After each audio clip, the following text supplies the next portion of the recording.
Here's that laptop you're reading this on.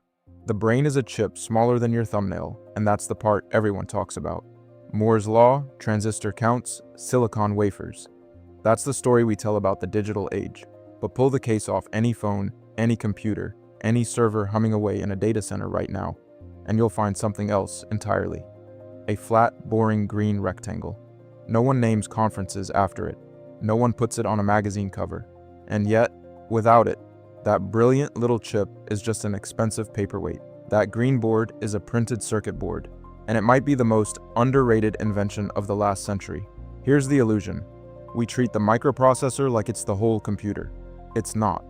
A processor can calculate anything you want, but it can't get power, and it can't talk to anything else unless something routes electricity and data to exactly the right pins, thousands of times a second, without a single wrong connection. That's the actual job of the board underneath it. It's not decoration, it's the nervous system. The chip thinks. The board is what lets it think about anything other than itself. To understand why this mattered so much, you have to go back to how electronics were built before the PCB existed. And it was, frankly, kind of medieval. If you opened up a radio in the 1920s or early 30s, you'd find components, tubes, resistors, coils, each connected by hand, one wire at a time, soldered directly to the next component in line. It's called point-to-point wiring, and later, a slightly tidier version called wire wrapping, where a wire is literally spun tightly around a post to make the connection. Both worked, neither scaled. Every single wire was a chance for something to go wrong.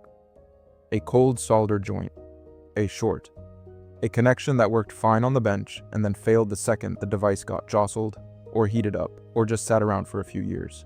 And because a human being had to place every wire by hand, building 100 radios meant redoing that tangled mess 100 separate times. There was no shortcut, no template, no way to mass produce a web of wires that complicated. Complexity had a hard ceiling, because complexity meant more wires, and more wires meant more hands, and more hours, and more failure points. Now, enter Paul Eisler, who was an Austrian engineer, born in Vienna in 1907, trained in electrical engineering at the Vienna University of Technology. In 1936, with the political situation in Austria turning dangerous for a Jewish engineer, he left for England. He didn't arrive with a job. He arrived with a couple of patents and a boarding house room in Hampstead, trying to sell ideas to companies that mostly weren't interested. But before he left Vienna, Eisler had spent time working in publishing and printing, and that experience stuck with him.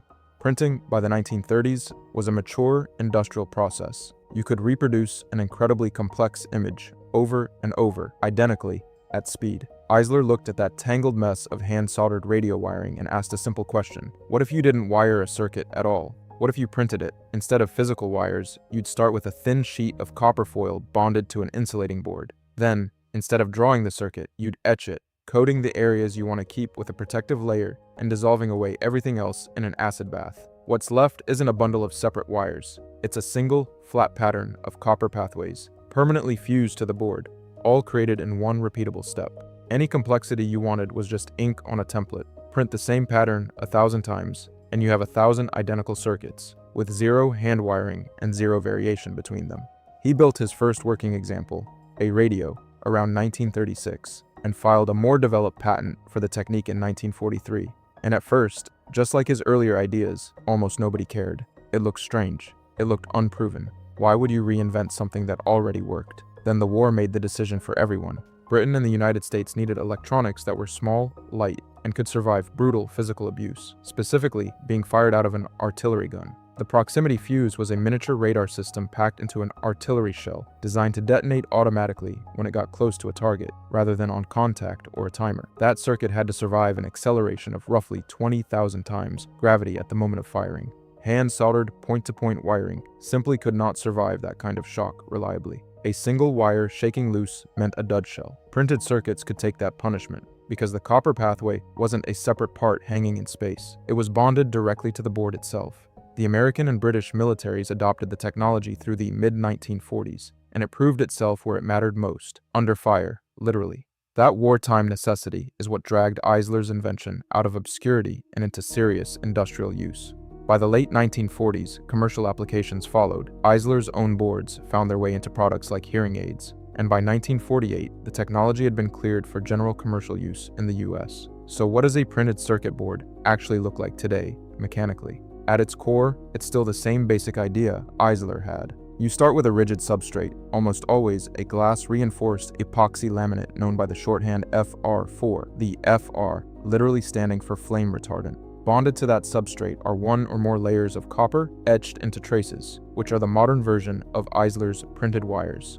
Components either sit in drilled holes and get soldered on the far side, called through-hole mounting, or, in the vast majority of modern electronics, sight flush on the surface and get soldered directly onto pads, called surface mount technology. Surface mounting lets components shrink dramatically, because you're no longer constrained by the size of a drilled hole. And here's the part that actually connects Eisler's 1936 radio to the machine running this video for you right now. It's the exact same underlying principle, just stacked. A simple device, say, a basic timer circuit, might only need 1 or 2 layers of copper traces on a single board. But a modern computer motherboard, or the boards packed into a server rack, might have 12, 16, even more layers of copper, laminated together like a sandwich, each one etched with its own pattern of traces, connected vertically by tiny plated holes called vias. Power on one layer, data on another. Ground planes to shield sensitive signals from electrical noise, all invisible, all buried inside that flat green slab. The processor still gets the credit because the processor is where the calculation happens. But the calculation is meaningless if the power doesn't arrive, if the data doesn't route, if a billion transistors can't actually talk to the rest of the machine. That routing problem, the one Eisler solved by printing a circuit instead of soldering one, is still exactly the problem being solved today, just at a scale he could never have imagined from a boarding house room in Hampstead in 1936. The chip is the mind. The board was always the nervous system, and it's been quietly, invisibly, holding the entire digital age together the whole time.